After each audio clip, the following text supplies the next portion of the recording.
Your Majesties, Reverend Bishops, Lords, by order of His Christian Majesty King James, we begin today a disputation between Christianity and Judaism. His Majesty's object in holding this disputation is to draw his Jewish subjects to Christ by reason and persuasion. Speaking for Christianity is Brother Pablo Cristiani, and for Judaism, Rabbi Moses ben Nahman.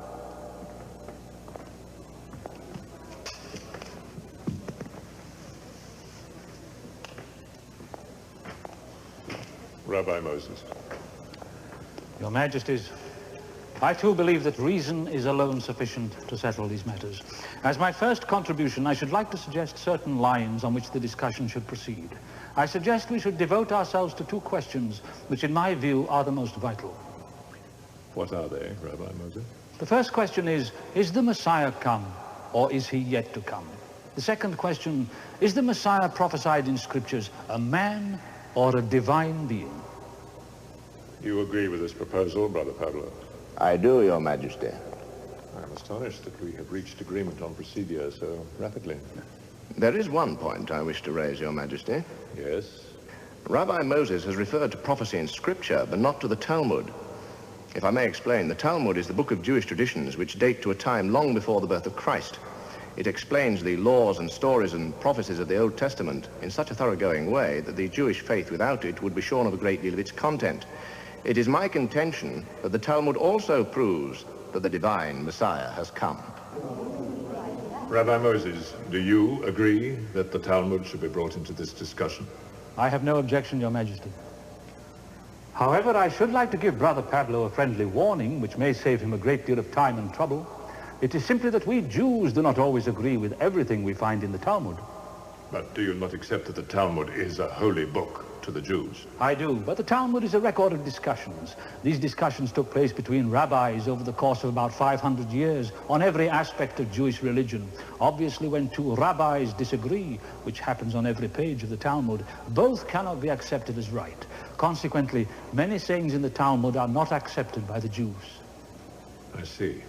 Moreover, Your Majesty, there is another point to be considered. Yes. It is only the legal parts of the Talmud, the halakha, that Jews consider binding. The non-legal parts, the Haggadah, being poetical and open to various interpretations, are not considered binding. The subject of the Messiah belongs to the poetical part of the Talmud. This is a very strange holy book. The Talmud is a holy book, but not what Christians mean by a holy book. But what about the Bible? Do you not accept that the Bible is a holy book? More so, even, than the Talmud? Yes, but then we are seldom sure what the Bible means. That is what the discussions in the Talmud are all about. It seems that you are going to be rather difficult to pin down in this discussion, Rabbi. Brother Pablo, can you elicit from the Rabbi a clearer statement? I shall do my best, Your Majesty. Now, Rabbi Moses, I think you have been exaggerating the flexibility of the Jewish religious attitude a little. I was a Jew myself for many years, and your description of Judaism doesn't quite tally with my recollection of it. Perhaps you have forgotten something since you became a Christian. I don't think so. Or perhaps there were certain things about Judaism that you never understood. Tell me, is there such a thing as heresy in Jewish religion? Yes, there is. And what is a heretic in Jewish law?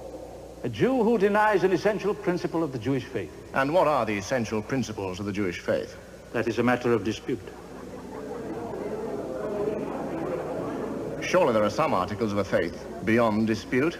There are some, yes. The unity of God is one, the revelation on Mount Sinai another, but we have no agreed and definitive set of theological doctrines as you Christians have, for which you are prepared to burn people as heretics. Is it not true, Rabbi Moses, that you Jews give great respect to the recorded sayings of the rabbis, even though they may not necessarily be fully authoritative? That is so. If you found that many sayings of the rabbis point to the conclusion that the Messiah has already come and that he is divine, would this fact impress you? It certainly would. I propose to prove that many sayings in the Talmud show unmistakably both that the Messiah has already come and that his nature is divine. If you can prove that, you will have struck a great blow for your side of this disputation.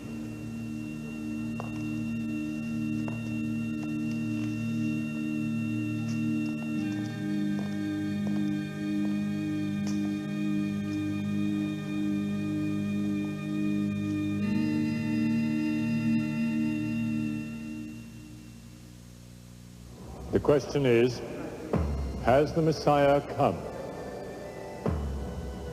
Father Pablo. Your Majesties. Let me begin by citing a passage not from the Old Testament, but from the Talmud. The Talmud says, at the time when the temple was destroyed, the Messiah was born. What an extraordinary statement.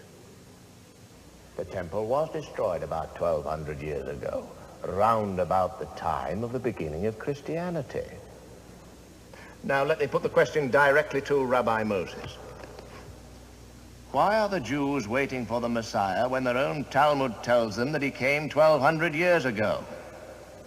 What do you have to say to this, Rabbi Moses? Your Majesty, with respect to Brother Pablo, the Talmud does not say that the Messiah came at the time of the destruction of the temple. It only says he was born then. But isn't that much the same thing? No, Your Majesty. When Moses came to lead the children of Israel out of Egypt, it was 80 years after he was born. That was hardly a task for a newborn babe. Similarly, the date of the Messiah's birth is by no means the same as the date of his coming. And when will be his coming? When he leads the Jews back to the Holy Land. That hasn't happened yet, so he hasn't yet come. Do you mean to tell us that the Messiah was born 1,200 years ago and that he still hasn't come? Yes. He must be getting pretty long in the tooth then, 1,200 years old. Adam lived almost as long as that. And Elijah, who never died, has lived very much longer and will return together with the Messiah. And where has the Messiah been all this time? The Talmud says in the Garden of Eden. Do you really believe that? Many more incredible things than that are believed in the name of religion, Your Majesty.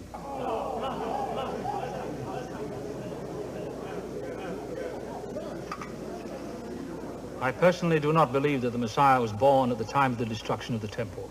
I think he has not yet been born. But the Talmud says quite distinctly that he was born then. It is poetry, a parable. You Christians know what parables are. It's a way of saying that hope is born in the very depths of despair. Should not be taken literally. Are you saying that the Talmud is telling lies? The parable is not a lie. But Rabbi Moses, you are shifting your ground. Not at all. If you want to take literally that the Messiah was born, then I have given you my answer. I personally do not take it literally. That's clear enough, surely?